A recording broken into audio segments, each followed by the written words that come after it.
Bom, pessoal, e agora nós vamos falar da apelação, né, que é o recurso que cabe, digamos assim, nas hipóteses de cabimento previstas no artigo 593. Tá? Como eu falei anteriormente, é inadequado falar que cabe apelação das sentenças, porque de algumas sentenças cabe recurso em sentido estrito. Então, o mais adequado é dizer que cabe das hipóteses do artigo 593. É bem verdade que todas as hipóteses do artigo 593 são sentenças, mas não abrangem todas as sentenças, porque algumas delas estão lá no 581 e, portanto, cabe recurso em sentido estrito. O artigo 593 prevê três hipóteses de cabimento das apelações: das sentenças definitivas de condenação ou absolvição, proferidas pelo juiz singular, então, quando o juiz condena ou absolve, é o inciso 1. Inciso 2, das decisões definitivas ou com força de definitivas, que é como alguns autores chamam aquelas que atingem o mérito e, portanto, têm força de definitivas porque impedem a apreciação do mérito, apesar de não abordarem diretamente o mérito, né? São casos, por exemplo, das decisões que apreciam questões prejudiciais, né? Proferidas pelo juiz singular, nos casos não previstos no capítulo anterior. Alguns autores incluem aqui, e eu também, as terminativas.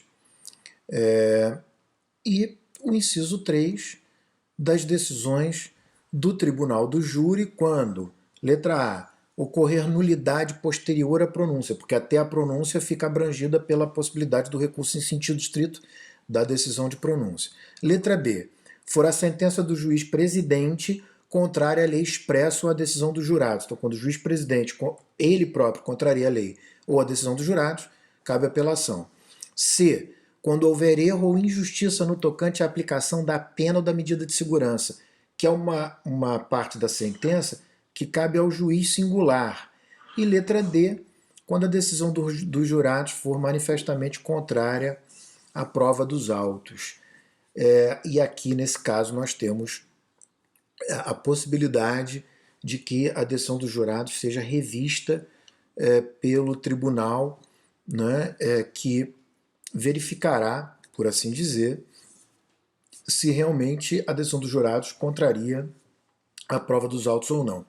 Na letra C, quando a decisão do juiz for ilegal ou injusta em relação à aplicação da pena ou medida de segurança, e o tribunal der provimento ao recurso, ele simplesmente vai retificar a aplicação da pena, reformando a decisão naquela parte.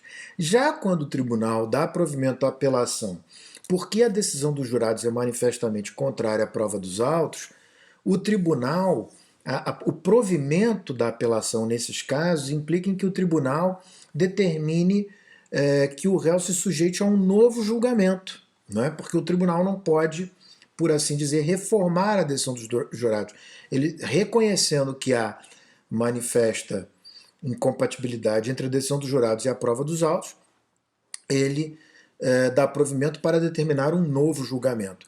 E o parágrafo 3º do artigo 593 impede que uma nova apelação seja feita pelo mesmo motivo. Em outras palavras, quer dizer que se os jurados errarem de novo, vai ficar errado mesmo, né? Entende-se que isso decorre da soberania do tribunal do júri. Então, assim são os casos de cabimento, né, da apelação.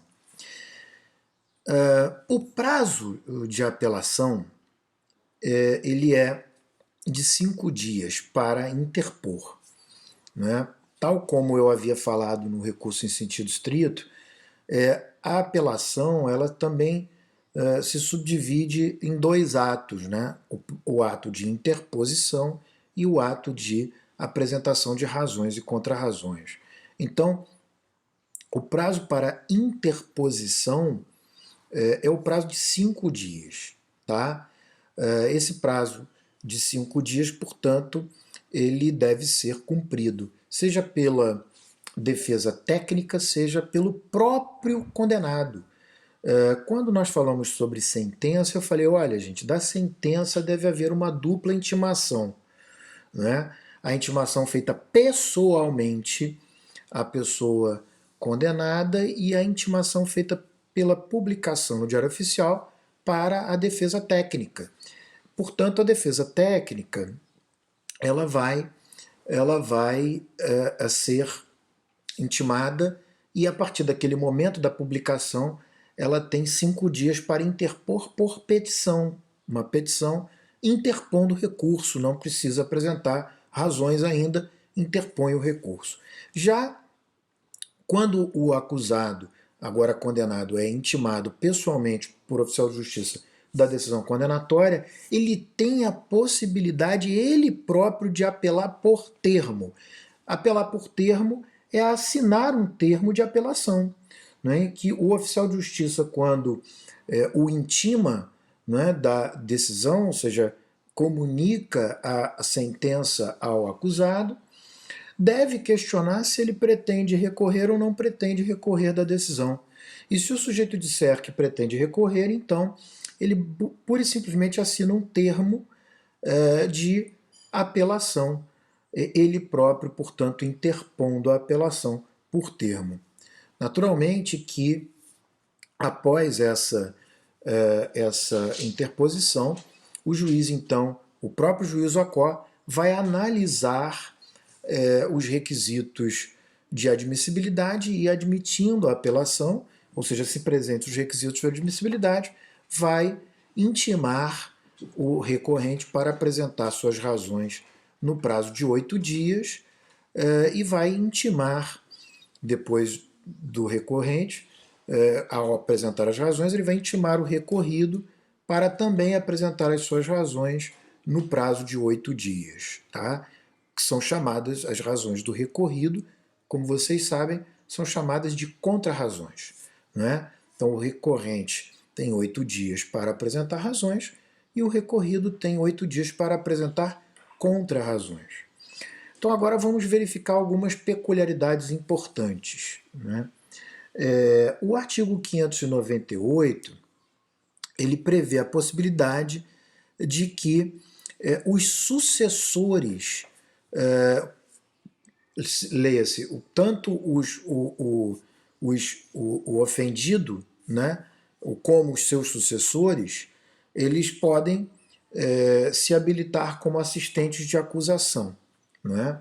Ainda que eles não tenham se habilitado, eles podem recorrer da sentença desde que o Ministério Público não interponha a apelação. Então, quando o Ministério Público não interpõe a apelação, o ofendido, ou vítima, ou seus sucessores, caso a vítima tenha morrido, podem se habilitar como assistentes no ato da interposição e interpor o recurso.